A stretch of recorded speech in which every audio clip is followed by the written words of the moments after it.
Hi Alvin, it's my first time to see you in person. In person talaga? Ay, like online. Hi Tio, how are you? You should find me a jowa there because I'm so tired working here in the Philippines. Ako na nga. Ako na ako na visa. Yes, papauna kong durian. I was told na durian daw movie. Hala.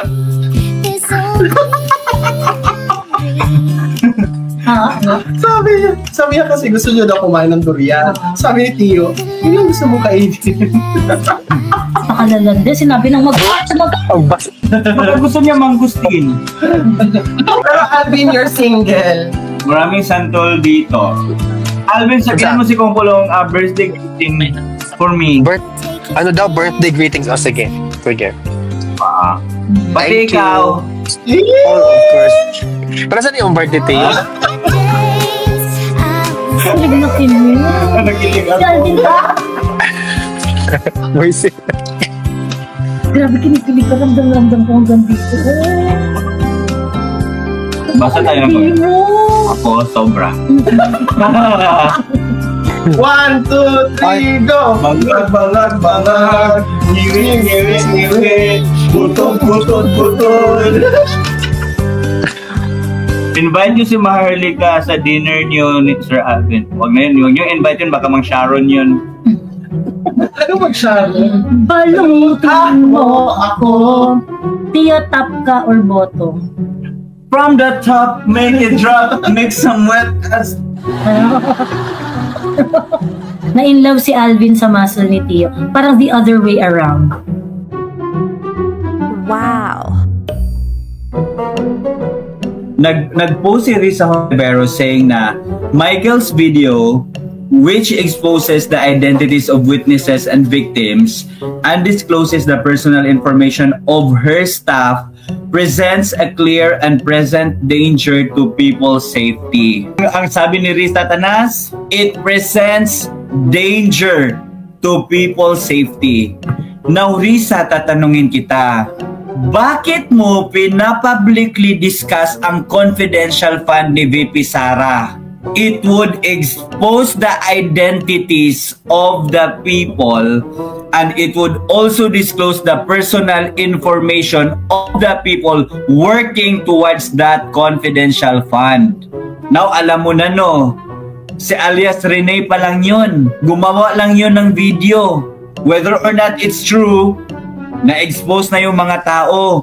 Now, you are saying that it presents danger to their lives. How much more ang confidential fund? That's the reason why it's called confidential, because it is not meant for public consumption. Correct. It's a classified information that is only provided to the right authorities, hindi sa Senate, hindi sa Congress, hindi sa mga makabayan block. Si alias Rene pa lang yung kalaban mo, feeling mo na may danger na mangyayari. How much more kung ilalabas lahat ng information about confidential fund? Hindi lang staff ang maapektuhan, Risa, pati mga whistleblowers, mga intel, lahat sila ma-expose. Ma-expose din ang sa security sector kung ano yung technique nila, kung paano nila nalaman or paano nila na-catch or na-caught yung mga tao na ginamitan nila ng confidential fund. Yan ang danger, Risa Hontiveros. O diba, nakita nyo na guys, gusto nila si VP na magsalita or mag-discuss publicly about the confidential fund. Pero ngayon na may isang tao lang na lumabas na nag-video lang naman ng kanya sarili, it presents danger na daw to people's safety. Hypocrisy. You made a mountain out of a molehill. Basic yan eh. Sino kang PR niyan or advisor niya? Yung babae siguro na Dominus Luis ko. And if you look at COA's website, guys, first and second quarter, cleared ang OVP.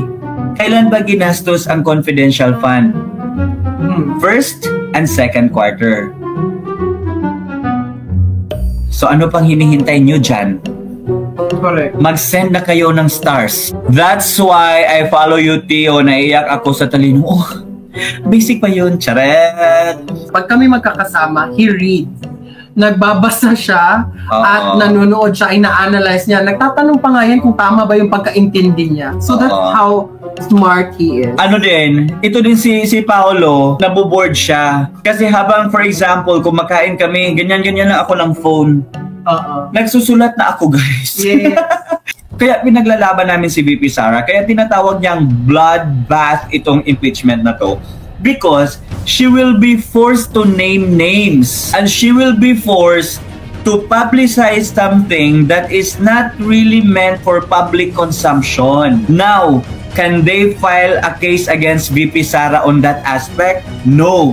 Why? Because if the impeachment trial would take place, VP Sara has to follow what the impeachment court wants her to say. Now, halimbawa, yan si Mary Grace Piato, si Paulo yan. Si Paulo Te. Si Paulo Te is actually a victim of, for example, Raul Manuel when he went to the school of blah blah blah. Ito, pag uwi ni Paulo, ganyan na yan siya.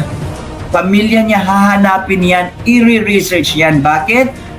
Na-expose ang galawan ng mga New People's Army. Yan yung example. Kaya nga, hindi sinasagot ni VP yung mga katanungan. Ang sinasagot niya lang ay yung general aspect about the usage or the utilization of the confidential fund. Anong take mo ngayon na nag-file ng complaint si Madam Reed? I asked Congressman Pulong about this. Sabi niya sa akin, pasensya na medyo maingay yung background kasi kumakain kasi kami. Yung sabi ni Kong Pulong, bakit ba ikaw pwede kang magsalita ng or tumira ng mga tao? Bakit pag ikaw yung tinitira, bakit siya ganyan? Yung dating parang crybaby, bakit ganoon? Demokrasya naman to. Sabi nga na bakit ka ganoon? Bakit hindi patas yung laban ba na pag sila yung walang nagre-react? In the same view ni Senator Robin Padilla, kung nalaman niyo yung sinabi ni Senator Robin, bakit ganyan yung atake na dapat patas tayo? Na kung ano yung ina-advocate mo, you need to walk the talk. Ako mismo as a person, I think it is quite unfair na hindi mo kayang tanggapin ang criticism ng iba when it is objectively being put out there. There was a video, there's a leaked video, but then ang sinasabi naman ng mga tao is objectively criticizing what they think or what they view about the video. I share the view of Teo that it is basically silencing dissent. And in any democracy, there should always be a dissent in any democracy to make it balanced. Kung hindi mo kaya, if you cannot handle the heat, get out of the kitchen. Ganyan naman, if you're a public figure, you need to be able to handle criticisms. I wish Theo, Crisette, and everybody else really the best of luck. I am with you in this because I think you represent a bigger fight talaga. Kasama ka ba dun, Pao? Disappointed siya. Disappointed siya na hindi siya sinama. Alam mo ba, ako yung first nag-share, di ba? Ng video. Mas lala pa nga yung tagulang ko. Kaya nga, pero sila lang yung... Oo. Kasama mo tayo sa top 12? Top 2 po ako. Pero parang feeling ko kasi selective sila kung sino yung mga strongest soldiers, yung mga general, yun yung inattack nila. So kami na mga pawns lang. Yung mga sinasabi nilang troll, isa ako sa mga first na nag-share ng video, na umabot ng dami-daming, and mas lala pa nga yung caption. But I think Theo, Pao, the category of Senator Risa na parang hina-highlight nila is talaga yung mga fighter ni PRRD. Alam mo yun, yung talagang talaga the generals. Oo, yung talagang kumbaga mga angel talaga na PRRD. Hindi, ang sabi niya kasi parang it's a coordinated attack daw na nakikita niya daw yung pattern na noon daw when someone daw pumunta sa Senate, tinakot, hinaras, kinuurs to say things na kukontra sa kanila. Putang ina, Mers, wala akong naalalang ganyan. Paano coordinated? Nag-summarize lang naman sila nung sa sinabi ni Rene. Anong pinagsasasabi niya? But I think it's her part now to prove the allegation na parang tinatry ng pinapa-establish na yun nga. Kasi sino bang magpo-prove niya? Siya naman nag-allege, diba? Feeling ko talaga, Alvin, she's really running out of arguments na. That's why she resorted to filing lawsuits to those who are criticizing her for that expose because sirang-sira na siya. I know na sirang-sira na siya. Sisira pa siya. Kung ganyan siya, na senador pa lang siya, what more if she's aspiring for the What more kung president na office? siya? Oo, exactly. Yan yung iniisip ko ba? Imagine Pwede na ba yun? Yung sa statement ko kanina, hindi pa nga siya presidente, abusive and oppressive na siya. How much more if she becomes the president? Correct. But I know humans, Satans, and gods will not allow her to be the president of the Philippines because she is incapable of leading. Ay, hindi talaga. Sa pinakita niya ngayon, Diyos ko yung mga vloggers, yung ordinaryong mga tao, ganun-ganunin niya, tapos she expects to win. Ano tingin iniisip niya? No, we're not ordinary people. Sabi ni Abante, we are extraordinary. Ate Joey, ano sabi ni Abante sa'yo? This is also an opportunity to show to the whole world how hypocrite of a person can be. Kasi you are advocating for freedom of speech, but at the same time, you don't respect the freedom of speech that other people are also entitled with. So I think that is going to boomerang very bad on them. And I know, like, the soldiers of PRRD, like in the name of Tio, Crisette, Attorney Trixie, Joey, and more, at the top 12 the list, they're going to definitely show to the world it is a wrong move talaga na ginawa na ikasuhan kayo or whatnot. Because hindi naman kayo ang nag-allege. Correct! Sa kanya naman galing yun eh. I'm pretty sure I'm very much capable. Confident pala. I'm very much confident with the ability sa mga nasangkot dito that they're going to show to the world that this is nothing but an oppressive act to silence people who are dissenting them. Just so nakakatawa, no, Alvin, yung top 12 na binigyan mo talaga ng complaint, yung pala yung mga general namin. Kaya mo, ma'am? Kaya mo yung top 12? Diyos ko, baka nga kami lang yung mga pawns, baka hindi mo na kaya. Kaya top 12 talaga. Well, ayun.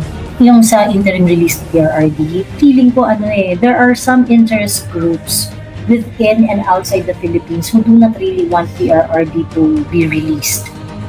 Ayaw nila. Ayun.